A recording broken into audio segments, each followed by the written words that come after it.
জয় শ্রীকৃষ্ণ বন্ধুরা, কেমন আছেন আপনারা? জিজ্ঞাসা করলাম এই কারণ আজকের দিনে দাঁড়িয়ে আশেপাশে যাকেই দেখছি সে দুঃখী আর ব্যাকুল। সেভাবে সংসারে সব থেকে বেশি দুঃখ শুধু তার জীবনেই আছে, সব থেকে বেশি সমস্যা তার জীবনেই আছে। সংসারে এমন কেউ নেই যার জীবনে কোনো সমস্যা নেই, আর সংসারে এমন কোনো সমস্যা নেই যেটার সমাধান মানুষের কাছে নেই। কিন্তু সেই সমাধান খোঁজার জন্য নিজের বন্ধ দ্বারগুলিকে খুলে এগিয়ে যেতে হবে, সাহস করে এগিয়ে যেতে হবে। কিন্তু কিছু মানুষ কি করেন, নিজের মাথায় হাত দিয়ে কোনো এক কোণে বসে নিরাশ হয়ে নিজের ভাগ্যকে তিরস্কার করে। না, এটা কখনোই করবেন না। কর্ম করুন, এগিয়ে যান, সাহস দেখান, আর সব থেকে জরুরি কথা, সংযম হারাবেন না। কারণ আপনার লক্ষ্য যতই কঠিন হোক না কেন, সেটা অবধি পৌঁছানোর রাস্তা আপনার পায়ের তলা দিয়ে সর্বদাই যাবে। দুঃখ কি, ভয় কি, এদের কিছুটা এভাবে ভাবা যেতে পারে। জীবনে যখনই আপনি কিছু একটা লাভ করবেন, তখন সেটা হারানোর ভয় তার সাথেই চলে আসে। যেমন আপনি যদি ধন অর্জন করেন, ধন হারানোর ভয় তার সাথেই চলে আসে। সম্পত্তি অর্জন করলে সেটা লুট হওয়ার ভয় তার সাথেই চলে আসে। আর এটা জীবনের সাথেও হয়। যেই মুহূর্তে আপনি জন্ম নেন, মৃত্যুর ভয় তার সাথেই চলে আসে। জন্ম না নিলে মৃত্যু কিভাবে হবে? মৃত্যুর ভয় কোথা থেকে আসবে? এবার ভয় কি সেটা আপনাকে বুঝিয়ে বলি। এই ভয় যদি মনের মধ্যে থাকে, জীবনে থাকে, তাহলে যা কিছু লাভ করবেন, সুখ, সম্পত্তি, সুবিধা, ধন, এইগুলি লাভ করার একটা আনন্দ থাকে। এদের সাথে জীবনযাপন করার একটা আনন্দ থাকে। এই ভয় সেই আনন্দ আপনার থেকে কেড়ে নেয়। ধরে নিন কাল আপনার মৃত্যু হতে চলেছে। এবার কালকের মৃত্যুর ভয় আজই মনে পুষে রাখলে, তাহলে এই ভয় আজকের সুখ, আজকের শান্তি আপনার থেকে কেড়ে নেবে। ভয় এটাই করে। সেই জন্য মনে রাখবেন, ভয়ের সঙ্গ আপনি ত্যাগ করে দিলে জীবনযাপনের যে সুখ তা চিরকাল আপনার সাথেই থাকবে। আসুন আর আমার সাথে ভালোবেসে বলুন, রাধে রাধে। দুঃখ এমন এক অনুভূতি যেটা আমরা সকলেই চাই বা না চাই, আমাদের জীবনে এটা অবশ্যই আসবে। আমাদের মনকে বিব্রত করে তুলবে, আমাদের মনকে বিচলিত করে তুলবে। কখনো ভেবে দেখেছেন এই দুঃখ আমাদের জীবনে কেন আসে, কিভাবে আসে? যদি আপনি মন দিয়ে চিন্তা করেন, তাহলে আপনি বুঝতে পারবেন যে এই দুঃখের অনুভূতি পরিস্থিতি থেকে বেশি মানসিকতার থেকে বেশি আশেপাশের লোকজনের সাথে জড়িয়ে। কারণ আশেপাশের লোকজনেরাই আপনার জন্য পরিস্থিতি তৈরি করেন, যা ভালো হতে পারে আবার খারাপও। আপনার আশেপাশের লোকজনেরাই আপনার মানসিকতাকে প্রভাবিত করে, হয় তাকে ভালো করে অথবা খারাপ করে। আমাদের জীবনের অর্ধেক দুঃখ এই কারণে যে আমরা তাদের ওপরে আশা রাখি যাদের ওপরে কোনো আশা রাখা উচিত নয়, আর অর্ধেক দুঃখ এই কারণে যে আমরা তাদের ওপরে সন্দেহ করি যাদের ওপর সেটা করা উচিত নয়। তাৎপর্য এটাই যে মানুষকে চেনার চেষ্টা করতে থাকুন। যেদিন আপনি এটা বুঝে যাবেন যে কে সুজন আর কে দুর্জন, সেই দিন এই দুঃখ আপনার জীবন থেকে দূরে কোথাও চলে যাবে। রাধে রাধে। আপনি কি কখনো কোনো জলের ধারা দেখেছেন? তার সামনে যতই মাটি থাকুক না কেন, যতই কাদা থাকুক না কেন, যখন এই জলের ধারা বইতে আরম্ভ করে দেয়, তখন এই কাদাকে নিজেই ধুয়ে নিয়ে যায়। ওই কাদাকে ধুয়ে দেয় এবং নিজের পথ নিজেই তৈরি করে নেয়। তাহলে আপনিও এরকম জলের মতো হয়ে উঠুন।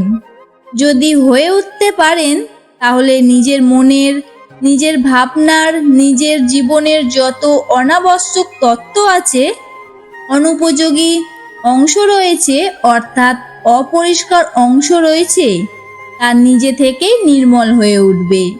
আর যেরকম জলের ধারা কখনোই থেমে থাকে না, সব সময় বয়ে চলে, সেভাবেই আপনিও কখনো থামবেন না, সব সময় বয়ে চলুন। এগোতে থাকুন। পথে যদি অনেক বিপদ আসে, সমস্যা আসে, থামবেন না, তার ওপর নিরন্তর প্রয়াস করুন আর অগ্রসর হন। আপনি ভেবে দেখুন, এই জলের ধারা কখনো থেমে থাকে না, সব সময় বয়ে চলে, বিপদের সম্মুখীন হয়ে তাকে সাথে নিয়ে বয়ে চলে। সেজন্য জলের ধারা প্রবাহমান।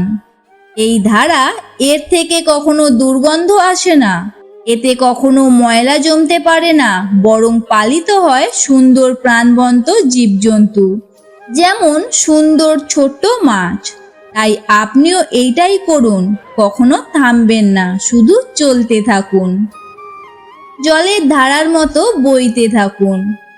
আপনি আপনার লক্ষ্য অবশ্যই খুঁজে পাবেন, আর তার সাথে নিজের অন্তরের যে মালিন্য রয়েছে তা আপনি নিজেই নিজের থেকে দূরে করে দেবেন।